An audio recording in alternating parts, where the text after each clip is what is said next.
नमस्कार. मी भाऊ तोरसेकर. तुम्ही बघत आहात प्रतिपक्ष.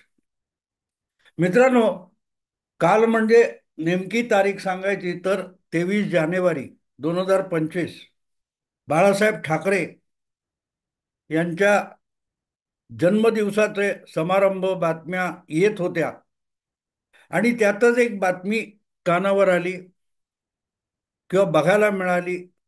ती अशी होती की उद्धव ठाकरे यांच्या पक्षाचे उबाठा शिवसेनेचे जे 9 खासदार लोकसभेत निवडून आलेले आहेत, त्यापैकी 6 खासदार हे लवकरच एकनाथ शिंदे यांच्या ओरिजिनल शिवसेनेमध्ये सहभागी होणार आहेत. आणि कदाचित तो समारंभ हा 23 जानेवारीलाच व्हायचा होता, पण काही तांत्रिक कारणामुळे तो विषय पुढे ढकलण्यात आलाय. किंबहुना लवकरच मुंबईत येणारे केंद्रीय गृहमंत्री अमित शहा यांच्याशी सल्लामसलत करूनच हा पक्षप्रवेश केला जाईल, इथपर्यंत जी बातमी होती. आणि मी ज्या वाहिनीवर बातमी बघितली ती काहीतरी न्यूज 18 लोकमत ही वाहिनी होती बहुतेक. आणि त्यावर अर्थातच शिंदे यांचे जुने सहकारी आणि आता लोकसभेत ठाणा मतदारसंघातून निवडून आलेले मस्के, नरेश मस्के यांची त्यावर प्रतिक्रिया घेतली जात होती. आणि त्याच वेळेला मग उबाठा शिवसेनेच्या उपनेत्या आणि अंगार वगैरे ज्यांना म्हणतात, फायर ब्रँड, पूर्वीच्या काळात शिवसेनेमध्ये रणरागिणी असायच्या. आजकाल फायर ब्रँड लोक वगैरे असतात.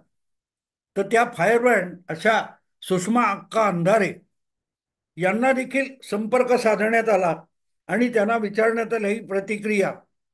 तेव्हा त्या खदखदा हसल्या आणि विनोदी बातमी चांगली आहे, श्रोते तुमचे हसतील वगैरे अशी उपरोधक प्रतिक्रिया दिल्यानंतर सुषमा अक्कांनी एक अत्यंत मोठा विनोद केला.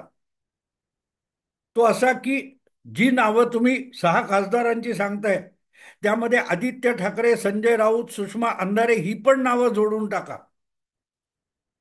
असं म्हटल्यानंतर नरेश मस्के यांनी तात्काळ प्रतिक्रिया दिली की आम्हाला वेळ लागलेलं नाही बाबा, तुम्ही अजिबात येऊ नका, आम्ही तुम्हाला घेणारच नाही. आणि हळूहळू करत आपली जी मूळ भूमिका आहे किंवा मूळ प्रवृत्ती आहे ती सुषमा अंधारेंनी एका खासदारावर प्रतिक्रिया देताना बोलून दाखवली. नरेश मस्के हे अत्यंत सभ्य भाषेत बोलत होते आणि सुषमा अंधारे यांनी अगदी लोकसभेच्या एका खासदाराला थेट अरेतुरे अशी भाषा वापरली, किंबहुना छपरीपणा सोडा असेही शब्द वापरले. आणि याला सुषमा अंधारे संस्कृती म्हणतात, त्यांच्या आजोबांनी शिकवलेली संस्कृती वगैरे वगैरे वगैरे. आणि हे सगळं सोडून शिकवण्या करीन, अमुक करीन, पण तुमच्याकडे येणार नाही, तुम्ही गद्दार. आणि हे सगळं सांगताना सुषमा अंधारे यांनी नरेश मस्के ठाण्याचे खासदार यांना एक धमकी दिली, मला जास्त बोलायला लावू नका, नाहीतर मी तुमचं सगळं पितळ उघडं पाडीन. आणि त्यांचा गर्भित अर्थ असा होता जो त्यांनी शब्दात बोलून दाखवला की उबाठा शिवसेनेत जाण्यापूर्वी म्हणजे शिवसेनेत जी फाटाफूट झाली, एकनाथ शिंदे वेगळे झाले, त्यानंतरच सुषमा अंधारे या एकनाथ शिंदे यांच्या उद्धव ठाकरे यांच्या गटामध्ये सामील झालेले आहेत. एकनाथ शिंदे शिवसेना अखंड शिवसेनेत असताना सुषमा अंधारे या कधीही शिवसेनेत नव्हत्या. आणि तरीही त्यांचा दावा असा आहे की एकनाथ शिंदे यांच्या गटाकडून सुषमा अंधारे यांना शिंदे गटामध्ये येण्यासाठी आग्रह धरला जात होता. आणि तो कोणी कोणी केला, काय काय केला याचा गौप्यस्फोट आपण करू. आणि हा सगळी बातमी मुळात विनोदी आहे वगैरे, पण सुषमा अंधारे एक विसरल्या की तो ज्या गौप्यस्फोट करण्याचा धमकी देत आहेत त्याच्या इतका मोठा दुसरा विनोद असू शकत नाही. कारण सुषमा अंधारे ज्या पक्षात आलेले आहेत ते अर्थातच पक्षात दुभंग झाल्यानंतर आल्या, अखंड शिवसेनेत त्या नव्हत्या. आणि आज ज्या पक्षाला त्यांनी गेली 2.5-3 वर्ष भरपूर मनसोक्त शिव्या घालून झालेल्या आहेत, आणि त्यांच्या शिव्यामुळे सुद्धा शिंदे गटाचे सगळेच्या सगळे नेते सतत त्या जुन्या शिव्यांचा संदर्भ देऊन सुषमा अक्का यांना शिवसेनेत घेतल्याबद्दलही राग व्यक्त करतात, भले ते उबाटा शिवसेनेत नसले तरी. असा सुषमा अक्का यांचा दावा आहे की एकनाथ शिंदे गटाकडूनही त्यांना ऑफर होती. अर्थात ऑफर ही उबाठा शिवसेना सोडून सगळ्यांकडून असू शकते, कारण उद्धव ठाकरे नेहमी नित्यनेमाने कुठल्याही समारंभात स्टेजवर आले की हात असे वर करतात आणि सांगतात माझ्याकडे देण्यासारखं काही नाही. आणि ज्यांच्याकडे देण्यासारखं काहीच नसतं ते कसलीही ऑफर कुणालाही देऊ शकत नाहीत. त्यामुळे ऑफर आली तर ती उबाठा शिवसेना सोडून सगळ्यांकडून येऊ शकते, हे उघड आहे. फक्त प्रश्न इतकाच आहे की एकनाथ शिंदे किंवा त्यांचे जे इतर पक्षातले सहकारी आहेत ते अत्यंत व्यवहारी आहेत.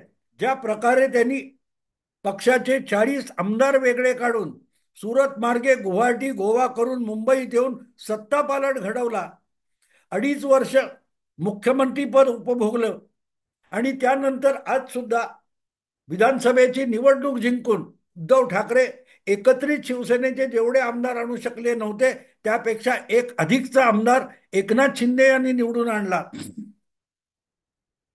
असे एकनाथ शिंदे किंवा त्यांचे सहकारी हे सुषमा अंधारे यांना आपल्या पक्षात येण्याची ऑफर देण्या इतकं डोकं फिरलंय का त्यांचं, हा कोणाचाही प्रश्न असेल.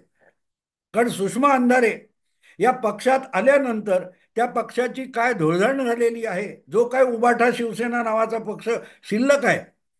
आणि आता त्या पक्षात असलेले लोक सुद्धा रोजच्या रोज आपण बातम्या बघतोय, एक एक करून उद्धव ठाकरे यांची साथ सोडून जात आहेत.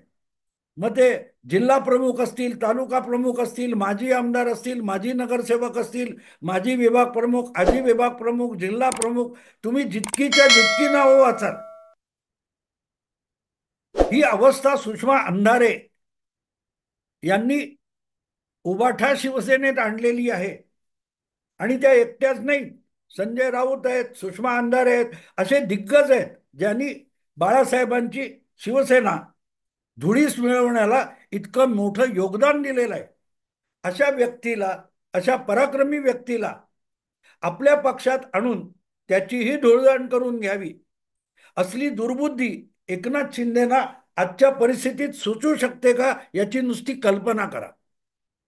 आणि सांगायचाच मुद्दा असा की जेव्हा आठवड्यापूर्वी किंवा 4-5 दिवसापूर्वी कधीतरी मी या विषयावर व्हिडिओ केलेला होता, तुम्हाला आठवत असेल तर काँग्रेसचे विधानसभेतले नेते, माजी विरोधी नेते विजय वडेट्टीवार यांनी एक अशी आरोप केला होता किंवा कंडी पिकवली होती की लवकरच उदय सामंत यांच्या नेतृत्वाखाली 20 आमदार एकनाथ शिंदे यांची साथ सोडून भाजपत जाणार किंवा आणखीन काही करणार, हे तुम्ही ऐकलेलं असेल. आणि त्याच्यावर मी व्हिडिओ केला होता की विजय वडेट्टीवार जे म्हणतायत त्यात तथ्य असलं तरी 20 नव्हे तर 17 आमदार उदय सामंत यांच्या बरोबर आहेत, आणि ते शिंदे शिवसेनेतले नसून उबाठा शिवसेनेतले आहेत. आणि खुद्द उदय सामंत यांनी आज म्हणजे 23 जानेवारीला जी दावोसून परतल्यानंतर पत्रकार परिषद घेतली त्यामध्ये त्याविषयी खुलासा केलेला आहे की आपल्याबरोबर कुठच्या पक्षातले किती आमदार, किती खासदार वगैरे आहेत, आणि त्यात लवकरच हे रोजच्या रोज ब्रेकिंग न्यूज येतील असाही दावा केलेला आहे.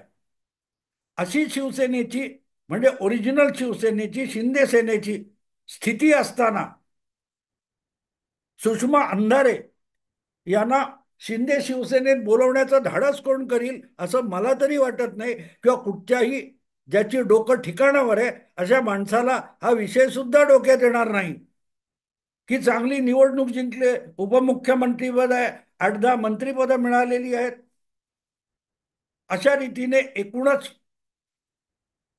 शिंदे शिवसेनेची प्रगती चांगली चालू असताना सुषमा अक्कांना पक्षात बोलवणं म्हणजे जे काय आलेले आहेत त्यांना पळून जा असं सांगण्यासारखंच आहे.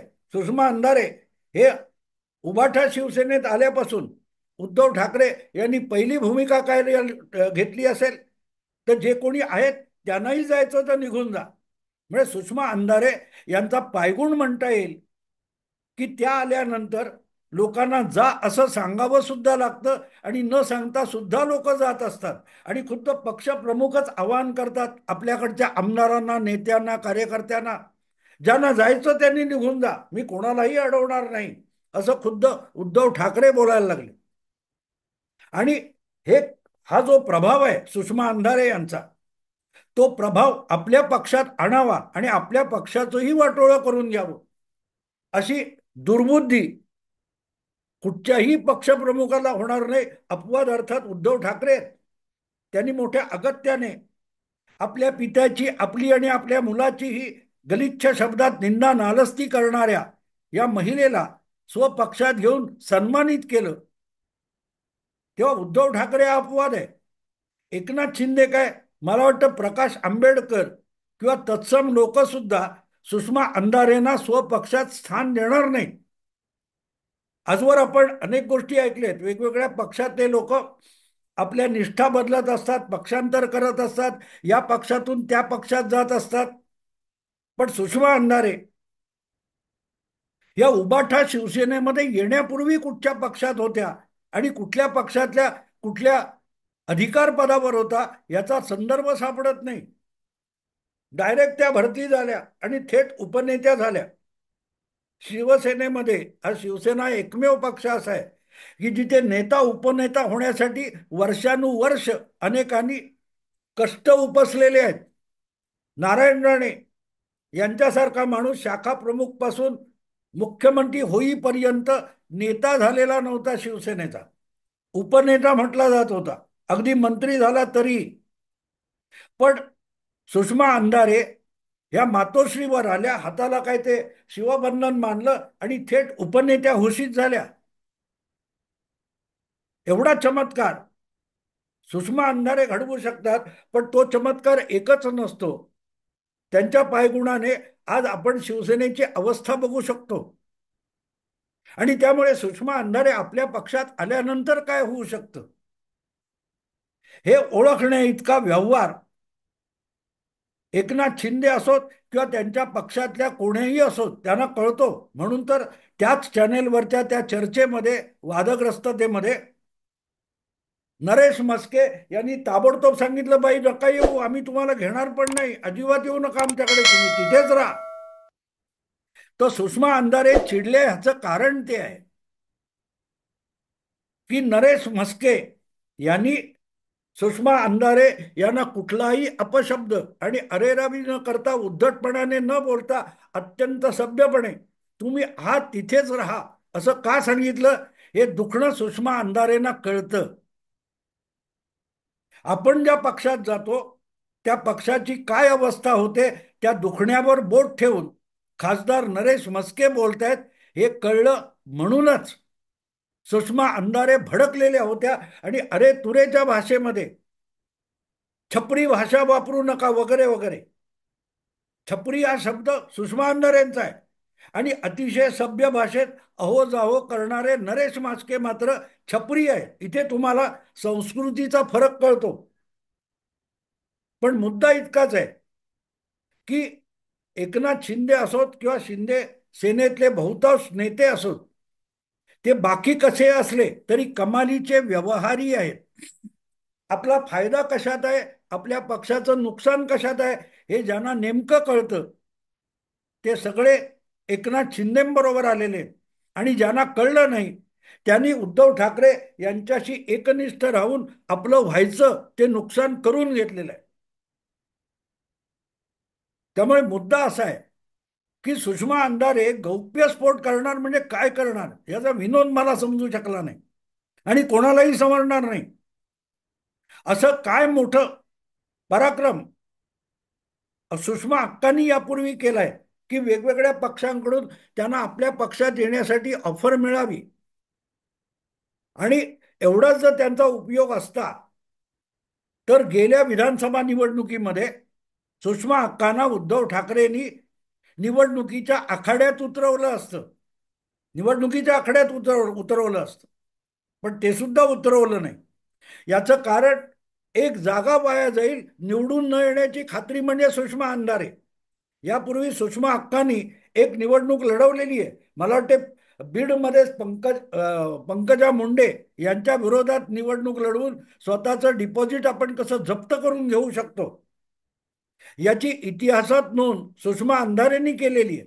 आणि आज त्यांचा दावा असा आहे की शिंदे गटाकडून त्यांना वारंवार ऑफर देण्यात आल्या आणि माझं तोंड उघडायला लावू नका अशी धमकी नरेश म्हस्के यांना त्यांनी दिलेली आहे. मित्रांनो, यापेक्षा मोठा विनोद नसतो. यापेक्षा मोठा विनोद नसतो. आणि म्हणून ही काय ते हसणं खिदळणं करत सुषमा अंधारे म्हणाले त्या 6 खासदार जाणार आहेत, त्याच्या बाजूला संजय राऊत, सुषमा अंधारे, आदित्य ठाकरे ही पण नावं जोडा. म्हणजे त्यांना किती खात्री आहे की सुषमा अंधारे आणि संजय राऊत यांना शिंदे पक्षामध्ये, शिंदे शिवसेनेमध्ये अजिबात स्थान मिळणार नाही. आणि जसं मग सुषमा अंधारे, संजय राऊत यांना शिंदे शिवसेनेत अजिबात घेतलं जाणार नाही किंवा स्थान दिलं जाणार नाही याची सुषमा अंधारेंना खात्री आहे. म्हणूनच त्या म्हणतात की ही नावं आमची पण जोडा. म्हणजे आम्हाला जर घेणार नसतील तर उरलेले जे कोण 6 खासदार फुटणार म्हणतात ते सुद्धा घेतले जाणार नाहीत, कारण ते सुद्धा आमच्यासारखेच आहेत असंही कदाचित सुषमा अंधारे यांना सुचवायचं असेल. काहीतरी प्राध्यापक झालं आणि बेधडक बोलता येतं म्हणून तर्कहीन किती बोलायचं याच्या कुठल्याही मर्यादा सुषमा अंधारेंना नाहीत. आणि मग त्यांनी काढलं की मी कुठल्या अमुक पदावर होते, प्रोफेसर होते किंवा अमुक केलेला यशदामध्ये होते, हे सगळं काढलंय. प्रश्न असा, तुम्ही कुठल्या पदावर आहात याला काडीचीही किंमत नसते. राजकारणामध्ये लोकमत बनवणारा आणि लोकमतावर स्वार होऊन निवडणुका जिंकू शकणारा नेता हा कुठल्याही पक्षाला हवासा वाटतो त्याला बाहूपासून आमंत्रण दिलं जातं. सुषमा अंधारे यांच्यामुळे किती लोक निवडून येऊ शकतील याची कोणीही खात्री देऊ शकत नाही आणि त्या स्वतः निवडून येतील याची हमी त्या सुद्धा देऊ शकत नाही. अशा कुणा नेत्याला कुठलाही पक्ष आपल्याकडे आमंत्रित करणार नाही, अजिबात करणार नाही. त्यामुळे आपल्याला काय काय ऑफर होत्या याचा डंका सुषमा अंधारेंना स्वतःच पिटावा लागतोय. कुठलाही चॅनेल असो, कुठलाही माध्यम असो, त्यांनी अशी कधीही बातमी दिली नाही की सुषमा अंधारे यांना शिंदे गटाची, अजितदादा गटाची किंवा तुमच्या शरद पवार गटाची, काँग्रेसची अशी कोणाची ऑफर आहे की आमच्या पक्षात या. खरं तर काँग्रेस पक्षाला आज दणदणीत भाषण करणाऱ्या कोणातरी व्यक्तीची, नेत्याची गरज आहे. पण काँग्रेसने पण कधी सुषमा अक्कांना ऑफर दिल्याची बातमी नाहीये. पण आपल्याला ऑफर कोणी कशा दिल्या याचा गौप्यस्फोट करू हे जेव्हा सुषमा अंधारे सांगतात तेव्हा खराखुरा विनोद होतो. आणि मग लोक किंवा ती अँकर कोण असेल त्या चॅनेलची ती हसत नाही, म्हणून सुषमा अंधारेंनी स्वतःच हसून दाखवलं आणि छान विनोदी बातमी आहे म्हणून सांगितलं. पण विनोद त्यांनी आपली बाजू मांडतानाच केला की आपल्याला ऑफर होती आणि आपण त्याचा गौप्यस्फोट करू. धमकी देण्यापेक्षा थेट सांगायचं आणि पुरावे समोर आणायचे. पण शिवसेना उबाठाचे आजकालचे प्रवक्ते आणि नेते हे नुसतेच हवेतले आरोप करतात, कंड्या पिकवतात. या पलीकडे प्रवक्ता म्हणून त्यांना काही करता येत नाही. अनेक मीम्स वगैरे काय ते शॉर्ट आणि काय असतं ते इंटरनेटवर तुम्हाला सोशल मीडियात बघायला मिळतं की फडणवीस मुख्यमंत्री होऊच शकत नाहीत, भाजप फडणवीसाला मुख्यमंत्री करणारच नाही, भाजप फडणवीसांचं नाव मुख्यमंत्री पदासाठी आणणारच नाही, असं तावातावात निवडणुकीपूर्वी बोलणाऱ्या सुषमा अक्का निकाल लागल्यानंतर फडणवीसच मुख्यमंत्री होतील आणि त्यांच्याशिवाय दुसरं नाव असूच शकत नाही. मुख्यमंत्री म्हटलं की पुढलं नाव फडणवीसच येतं, हे पण दावे करत होते. आपणच दावे करायचे, आपणच आपले दावे खोडून टाकायचे. असले जे काही चमत्कारी गौप्यस्फोट सुषमाताई करू शकतात, ती दुसऱ्या कुठल्याही विदूषकामध्ये आणि कॉमेडियनमध्ये सुद्धा क्षमता नाही. आपणच बोललेले शब्द आपणच मिळून टाकायचे. आई बसली वगैरे वगैरे ते खूप गाजलेले आहे, ते नव्याने सांगण्याची गरज नाही. मुद्दा इतकाच की तुम्हाला कोण ऑफर देतो हे बोलण्या इतकं तरी थोडं तर्कशुद्ध बोला. तुम्हाला काँग्रेसने बोलवलं, तुम्हाला सुप्रियाताईंनी बोलवलं म्हटलं तर समजू शकतो, त्यांना गरज आहे. पण शिंदे शिवसेनेला सुषमा अंधारे यासारख्या व्यक्तीची अजिबात गरज नाही. आणि तरीही सांगता येत नाही, अनेकदा माणसाला दुर्बुद्धी होते. विनाशकाले विपरीत बुद्धी असं म्हणतात. आणि तशी विपरीत बुद्धी एकनाथ शिंदेना सुचली असेल किंवा त्यांच्या कुणा सवंगड्याला सुचली असेल, तर ते मात्र सुषमाताईंना आपल्या पक्षात येण्याची ऑफर करू शकतात. सुषमाताई काय गौप्यस्फोट नजीकच्या काळात करतात बघू. कारण उदय सामंत यांनी तर लिस्ट दिली आहे आणि पुढल्या काही दिवसामध्ये एकामागून एक शिंदे गटामध्ये अनेक उबाटा शिवसेनेचे नेते, आमदार, माजी आजी येणार ही घोषणा करून टाकली. तेव्हा सुषमाताईंचे गौप्यस्फोटाची आपण प्रतीक्षा करू. आत्ता मी इथेच थांबतो. आवडलं लाईक करा, शेअर करा आणि प्रतिपक्षाला सबस्क्राईब करा. नमस्कार.